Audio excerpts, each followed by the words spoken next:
Thank you, Mr. Chairman. At the risk of being embroiled in that side discussion, I was the Attorney General in North Dakota, spent a lot of time, actually, most of the drug task forces were under my jurisdiction, and we ran a lot of those. And it was at a time when there was a growing concern in 1992 with the drug problem and with more and more violent crime.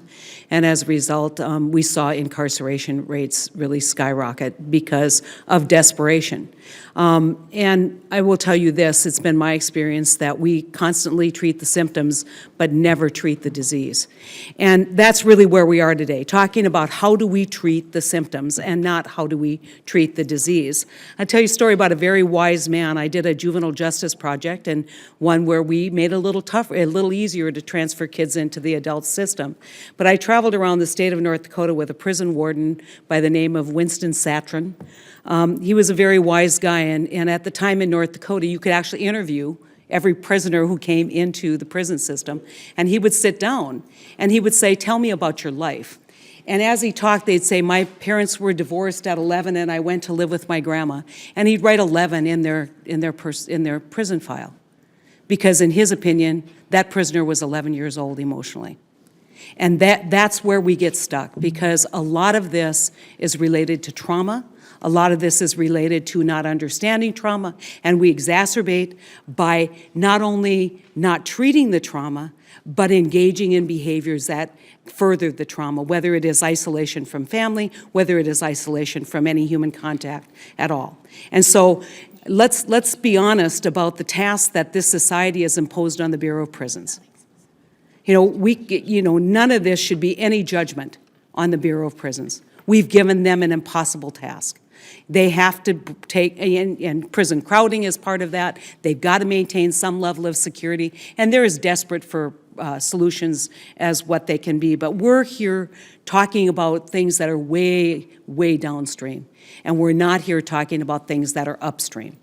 And so the juvenile justice system is led really by a lot of very enlightened people at the Department of Justice, has really begun a transformation into trauma-informed and trauma-based therapies. Looking at what can we do to treat trauma, how can we basically prevent a lot of abuse, and a lot of abuse is self-medication. A lot of addiction it's chemical, I get it. I get that that's maybe the old model, but a lot of it is self-medicating for the trauma that's been experienced in people's lives. And so with all of that, I would like to know how we could design a system of prevention so that we don't see more people. What would you all, in your experience, like to see in communities that would prevent the kinds of outcomes that we're seeing right now in the Bureau of Prisons? And we can start with you, Ms. Kerman.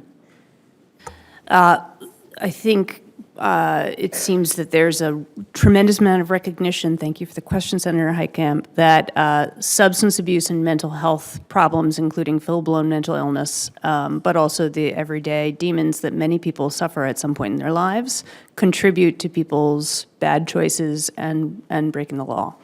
And so a significant commitment to handle those health problems in the public health system as often as possible rather than the criminal justice system. Can I ask just quickly, of the women that you worked with and were incarcerated with, how many of them were given a choice of drug court or some kind of intermediate kind of intervention? Yeah, that's very rare in the federal system. That's much more common in state systems or county systems of justice. And so there's a program in New York called Justice Home, where women who are facing at least a year of incarceration, when their district attorney and their judge agree, are able to enter this program called Justice Home. They stay at home, generally with their children, and face a set of accountability measures, but also get the mental health interventions or the substance abuse interventions, the parenting classes, the vocational training, whatever is specific to their case. that is needed for them to get better outcomes. In New York, it costs about $60,000 a year to incarcerate somebody. That program costs about $17,000 a year. If we threw in the cost of foster care for a family with 2 children, the cost would amount to $129,000 a year. Thank you. So, yeah, that's I know. a good example. Mr. Dillard? Thank you for your observation, Senator Heitkamp. Trauma-informed care is truly something that's needed if we're going to be preventive. I can use myself as an example of someone who had traumas at the age of 12, 13 years old, who walked around with them for 35 years, never addressed, and I'm just burying them. When I was diagnosed, I had been severely depressed most of my life. One reason that I self-medicated with illegal drugs. Had I been diagnosed, maybe I could have been given legal drugs and avoided the criminal justice system. The fact is, we never look at the cause, we just look at the effect. And many, many, many of these young men and women who I encounter in the work that I do today have tremendous traumas. And we're working as a peer organization to help them work through that, to avoid walking around as hurting people, because we know that hurt people hurt people. And if we do not address those traumas early on, then further down the road after recidivism, we're still going to be paying a much higher cost. Thank you. Mr. Ofer? So I'm going to give a perspective informed by the fact that I spent a lot of my time in Newark, New Jersey, which is a terrific city. And it is a city that is plagued by poverty. And in certain communities, there's violence.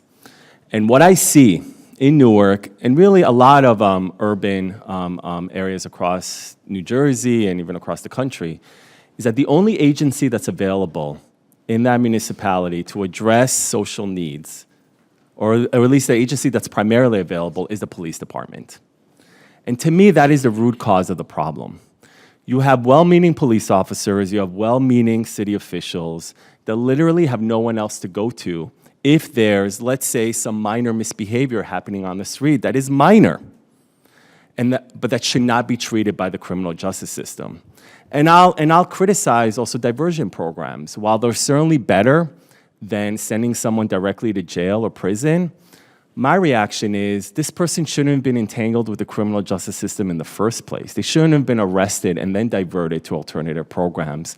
We need to build up the resources of municipalities, of states, to have other agencies to go to when they are interacting with people with mental illness or with drug addiction problems. And if I can just close with a comment, the stigmatization of that label is something you will carry the rest of your life. It will prevent you from getting student loans. It will prevent you from getting a job.